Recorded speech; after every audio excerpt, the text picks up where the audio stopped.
What is going on, traders, and welcome back to the channel. If this is your first time here, welcome. I'm glad to have you.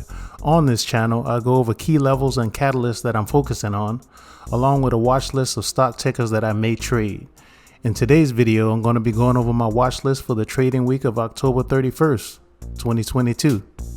Let's get to it. Alright, first up, the catalyst. It's all about FOMC this week. The Fed will be meeting on Tuesday, and the new interest rate decision is expected on Wednesday at 2 p.m. So keep that time in mind if you are trading. It would be unfortunate if you are in the middle of a trade and the market makes a drastic move against you.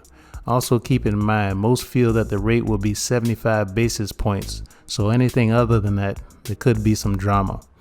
Also this week, key labor market reports will be released, including the job openings and labor turnover survey for September, ADP's National Employment Report, and the October non-farm payroll reports will be published. All right, so let's go ahead and take a look at this week's earnings calendar. All right, so there's quite a few tickers that I'll be watching this week. Some made the watch list, others I may just go ahead and put out a YouTube short with my key levels. So make sure you're subscribed to get those notifications. Of the companies reporting, my main focus will be Uber, AMD, Roku, Qualcomm, FORTINET, and DATADOG. Let's get started with the watch list. All right, starting off with the indexes. The first one up, the QQQ, and here I have it pulled up on the 1 hour chart. Now I'm zoomed in on the 1 hour chart to show you this $284 level.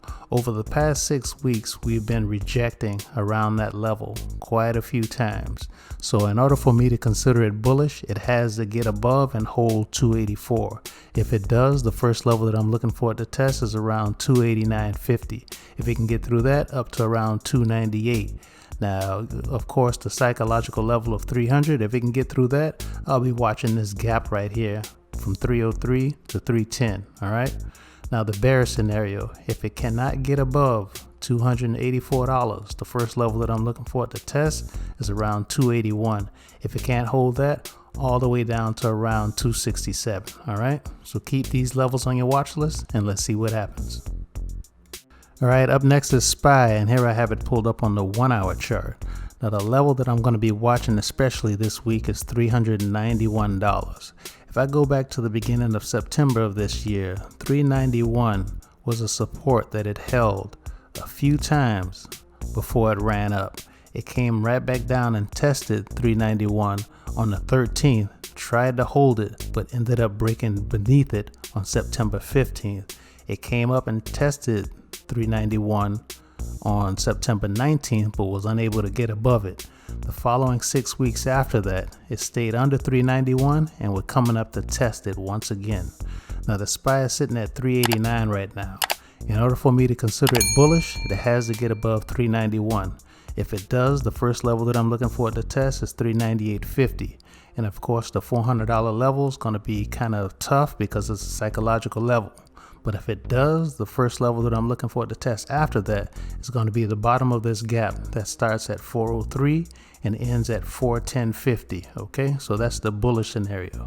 Now the bearish scenario, if it cannot get above $391, I'm looking for it to come down to around $378. Okay, and if it can't hold that, we're just going to have to play it like we see it, but it could possibly drop all the way down to around $359.50. All right, so keep these levels on your watch list and let's see what happens.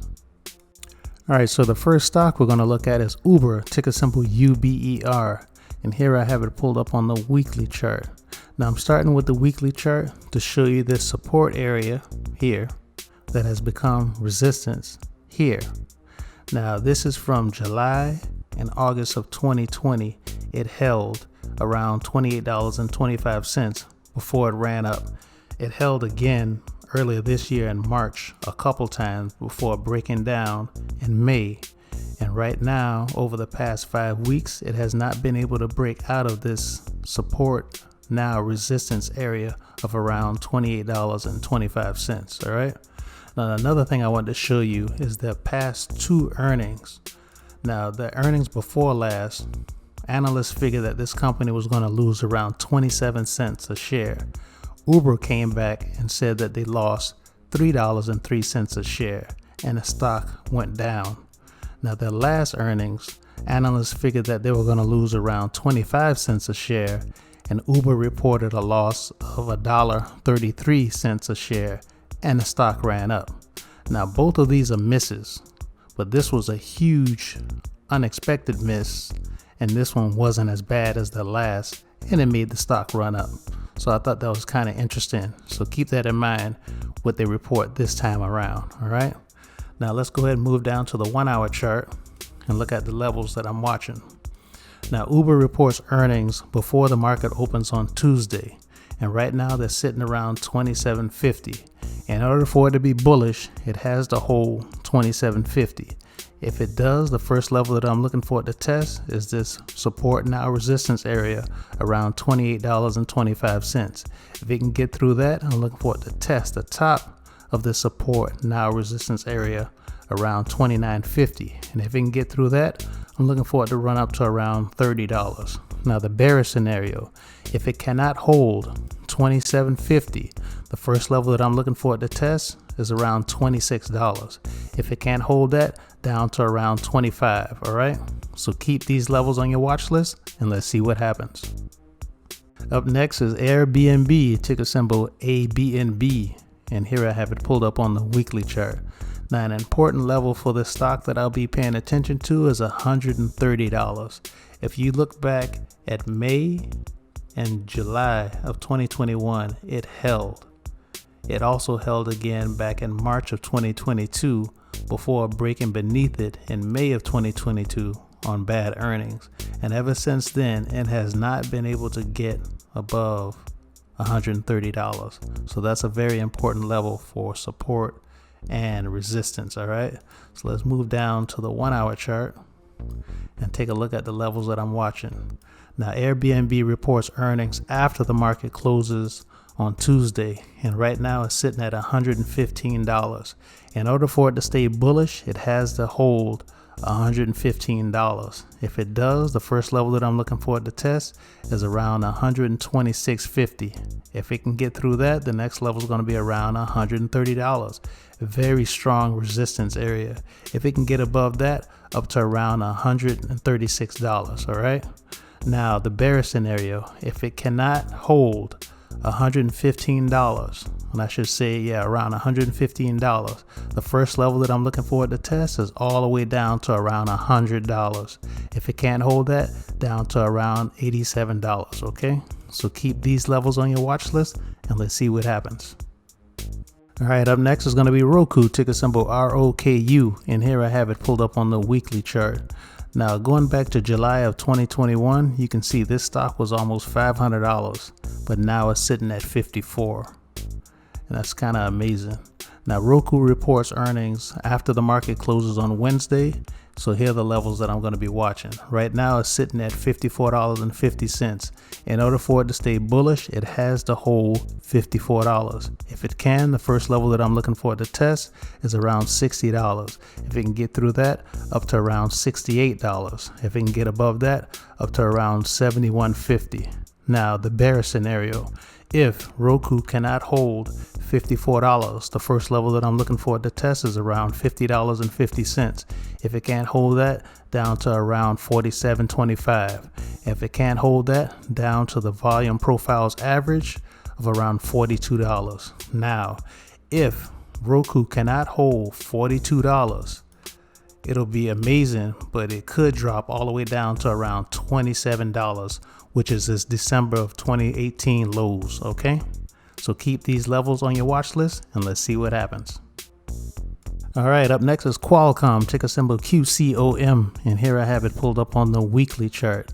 Now, I've drawn off this support resistance area that I'm watching between $118 and $124. So in other words, if the price action gets above 124 or below 118, that's why I'm looking to make some money. All right.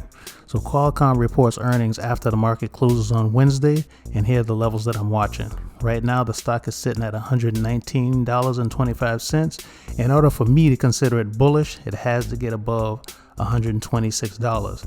If it does, the first level that I'm looking for it to test is around $133.25. If it can get above that, up to around $140. Now, the bearish scenario, If it cannot get above $125 but stays above $118, I'm not going to play it. But if it gets below $118, the first level that I'm looking for to test is around $110.50.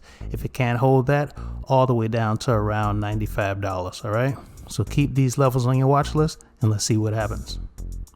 All right, up next is FORTINET, ticker symbol FTNT, and here I have it pulled up on the weekly chart. Now the levels that I have drawn here are back from my August 29th watch list video, and they're still valid today. As you can see, this stock is doing a pretty good job of holding $48.50 and not getting above $57. All right.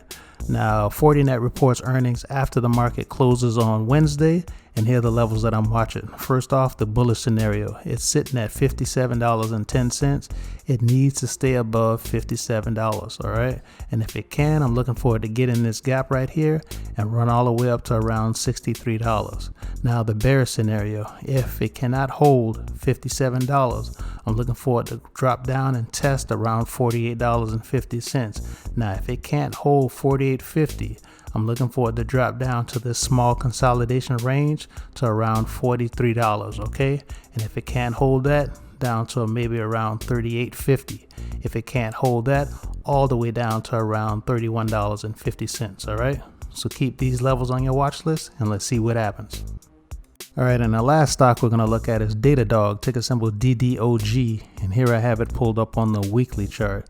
Now, DATADOG reports earnings before the market opens on Thursday, and here are the levels that I'm watching. Right now, the stock is sitting around $81. In order for it to stay bullish, it has to hold $81. If it can, the first level that I'm looking for it to test is around $88.50. If it can get through that, up to $94.50. If it can get above that, around $102. And if it can get above that, which is a very strong support resistance area, it's going to run all the way up to around $120. Okay. Now the bearish scenario, if it cannot hold $81, the first level that I'm looking for it to test is around $75. If it can't hold that, I'm looking for it to drop down to this imbalanced candle right here on the weekly to around $62.50. And if it can't hold that, all the way down to around $52.50. All right. So keep these levels on your watch list and let's see what happens. And that is the end of the video. If you found value, please smash that like button and consider subscribing. Here's wishing you a prosperous week of trading. And until next week, talk to you later.